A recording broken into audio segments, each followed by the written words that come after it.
You only need to know me. I will be the one. Z は今どこにいる？ルフィ。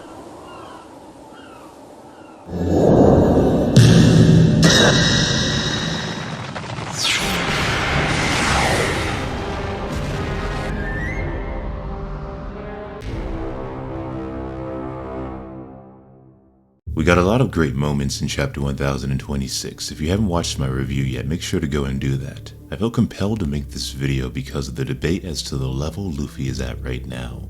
I asked myself, what should I title this video? Luffy is too strong? Luffy is stronger than you think? I went down the list and then decided upon this.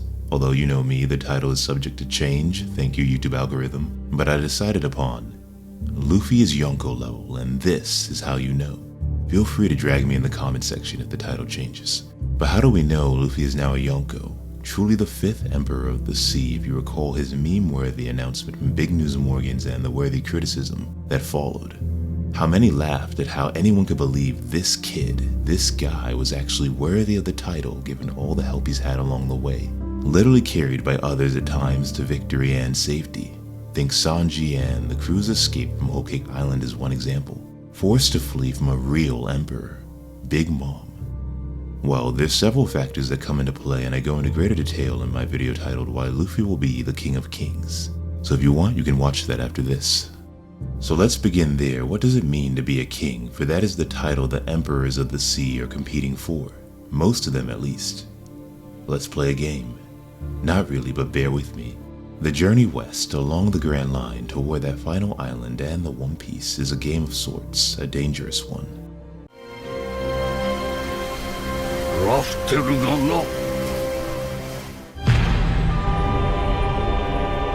You put it all out there on the line in pursuit of a dream, yours and those of your crew at times. On the board are various pieces, and every decision made has tremendous consequence. The king piece might be thought of as Luffy, but it also represents a shared dream, a dream shared by him and the other pieces. For the end of their journey will bring all dreams to fruition, and often, in this game, many a dream will collide. The new reality they seek at the end of their journey in the new world comes with 2 requirements. 1. Conquering the other pieces on the board and defeating the opposing king. 2. Protecting your own king, or at the very least your king's dream. In various literary works, a king is defined by the following characteristics. He is centered, he is decisive, he lives with integrity, he protects his realm, he provides order, he creates and inspires creativity in others, he blesses the lives of others, and he leaves a legacy behind. I think many of these things Luffy has done already, many of these expectations he has lived up to, and no doubt will continue to. And I think it'd be nice to come back in the future when taking a closer look at Luffy and Roger together to discuss the qualities of a king further. But this video is about that factor, that special ingredient that signifies the true birth of an emperor of the sea. Emperors have territory. Luffy's realm is increasingly marked by islands that he saved, rescued from domestic and foreign tyranny. Post-time skip includes Fishman Island and the defeat of Hody Jones, and the consequent challenge Luffy gives Big Mom thereafter, saying that he will make Fishman Island his. Moreover, we have the Kingdom of Dressrosa that Luffy frees from Doflamingo, the Heavenly Demon's cage. And now, the land of Wano. The alliance formed with the country's samurai and the Minks of Zou to free and open the borders of Wano. Wano's alliance will obviously endure beyond the present and into the final great war that has been foretold throughout this story. Then there are the various islands and persons Luffy has visited and befriended along the way back ever since East Blue. I would argue wherever Luffy's friends are, so lies his kingdom, his domain, not with land but with people, hearts, minds, and souls. I think of the 4 emperors, setting aside Big Mom and Kaido, maybe Shanks too because he seems kind of nomadic, a wanderer, not held down to a spot of land, truly free, like Luffy you could say.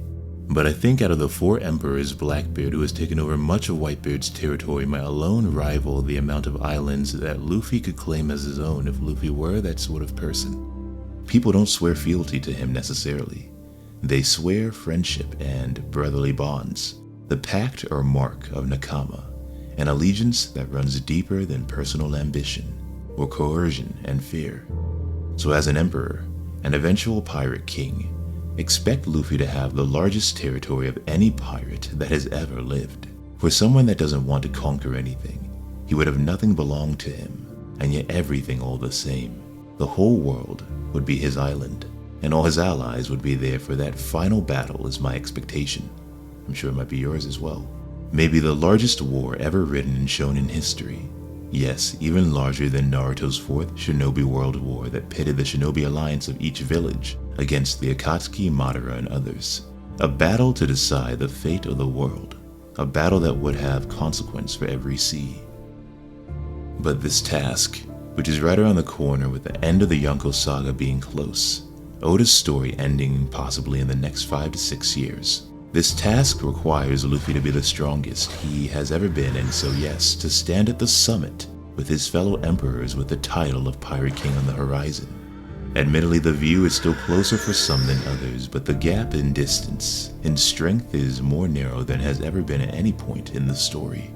When we say top 10, it's not about favorites, it's about ability, and Luffy can only be compared to a small handful of persons in terms of strength, in terms of the level he has attained.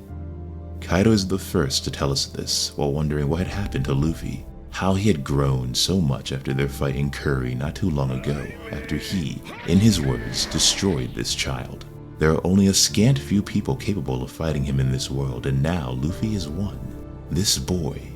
How high does his ceiling go?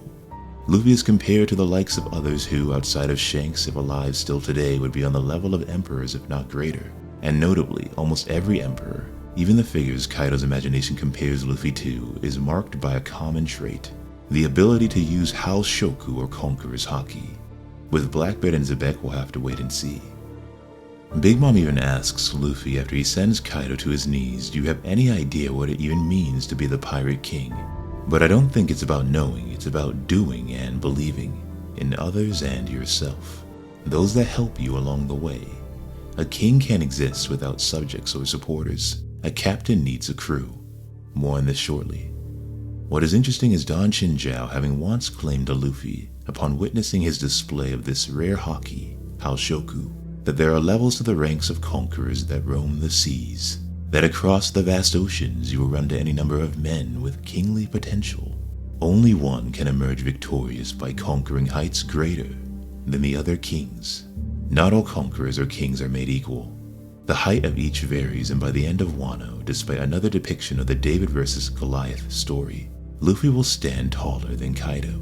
This I believe.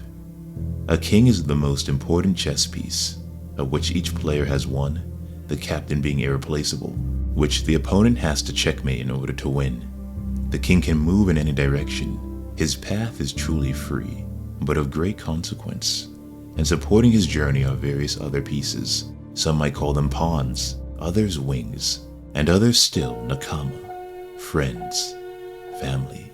We have seen the wings of Luffy take flight here in Onigashima, the recognition by Zoro and Sanji that if they win this, if they defeat Kaido and his beast pirates, Luffy will be on the cusp of becoming Pirate King.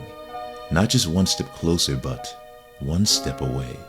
And many have rightfully suggested Luffy is finally ready to meet Shanks and fulfill a promise with a moment that has been years in the making. But to best understand Luffy's journey to this summit, why Oda felt it necessary for now, from a literary perspective, to position Luffy alone atop the summit of Onigashima, even if others might back him up at some point, maybe not. Luffy must stand here 1v1, mano a mano, against Kaido, while his peers from the same generation endure their own battles on floors below, because this is not their fight. Luffy, unlike them, has been singled out. Luffy, unlike them, has shown a quality that they lack. Even Useless Kid for now, a fellow conqueror. Even Zoro for now, a fellow conqueror. While they might also possess the qualities of kings, they are not kings, in the truest sense at least. Not yet at least. Not as of the publication of this video. While they might display feats similar to Luffy at times, there is something still missing. And to be honest, it is a quality that despite all we've gone over here today, cannot be readily summed up into words. But this trait, This characteristic of Luffy's and the other emperors is not often something seen in this world.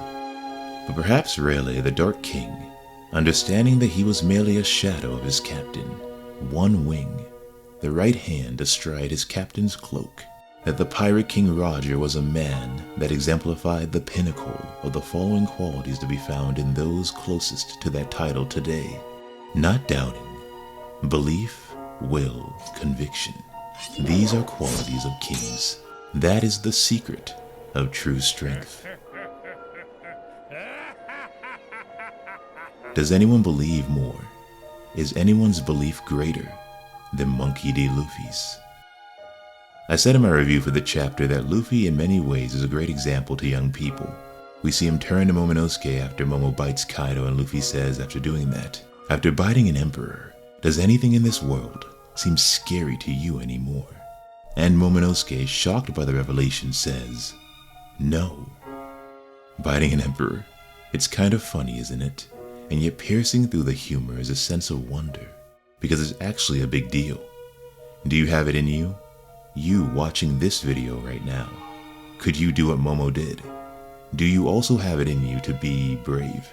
The pressure on you, the team relying on you. Win or lose, the coach, your school, your family, friends, your crew, they just want you to give it your all.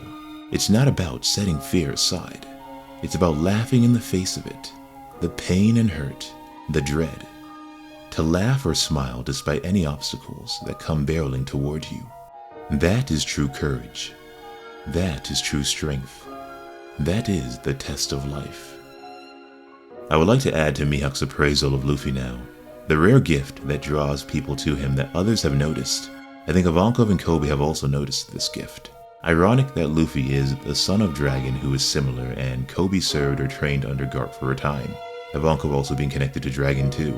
Luffy's family is quite remarkable. But Luffy's other power is infectious in a different way. He inspires others.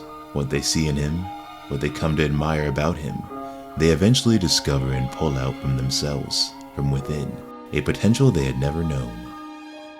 The courage of his father Odin, Luffy has drawn this from within the deepest well of Momo's soul, and now he is ready to become a man, not just through a transformation but with his own hour of legend, stopping the island of Onigashima from falling onto his homeland, Wano. Chapter 1026, The Collision of Wills of Dreams. The kings on the chessboard come face to face, equals save for the hand that guides them. Ability, strength, speed, durability aside, there is no question Luffy's will is equal if not greater than Kaido's. But is it enough to win? What does this collision of wills between Luffy and Kaido say about him? What does it all mean? Well, who else has split the sky, caused the heavens to part, the seas to rise and the world to tremble with their spirit alone? The other emperors and prior kings of the sea, those whose era had a visible impact on the world around them, whose will caused nature itself to bow, from Roger and Whitebeard to Shanks and Whitebeard, to Kaido and Big Mom, and now to Luffy and Kaido. And so what it all means is Luffy is ready. He is now Yonko, truly an emperor not just in title or name, but in deed. I mentioned this before, but there are traits from Zoro that he shares with Luffy, as well as statements that I can see Luffy himself making at times, such as the following title, the world's greatest swordsman, a name that will reach even heaven, the title of Pirate King. Luffy's name has reached new heights, that's for sure. Symbolically now, even the heavens seem to respond to this new entry, this new player, the final stage of the Grand Line's game. And we could even make an argument that Luffy's name, by reaching heaven, will ascend to Mary Joie, a place he will visit before the series is over. The Red Line and Land of Gods. Destroying the Red Line, destroying heaven, literally cracking the sky. A callback to a filler scene in the anime when the Doctor explains to Chopper, when alluding to conquerors, that the greatest pirates have a voice that tears the sky asunder, a spirit that splits the sky apart.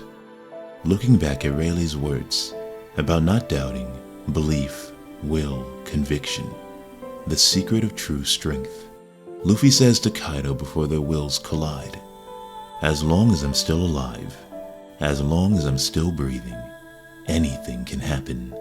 The sky that splits, evenly you could argue, that didn't happen earlier, when Luffy and Kaido had fought before.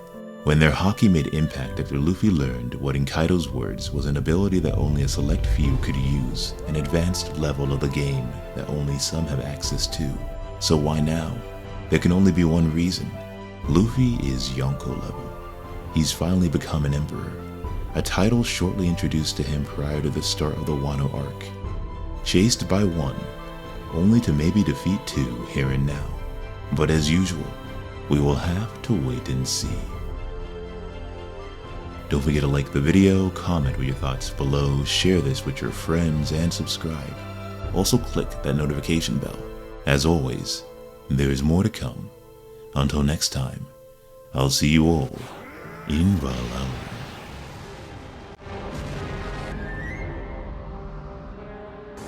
Z は今どこにいる？ルフィ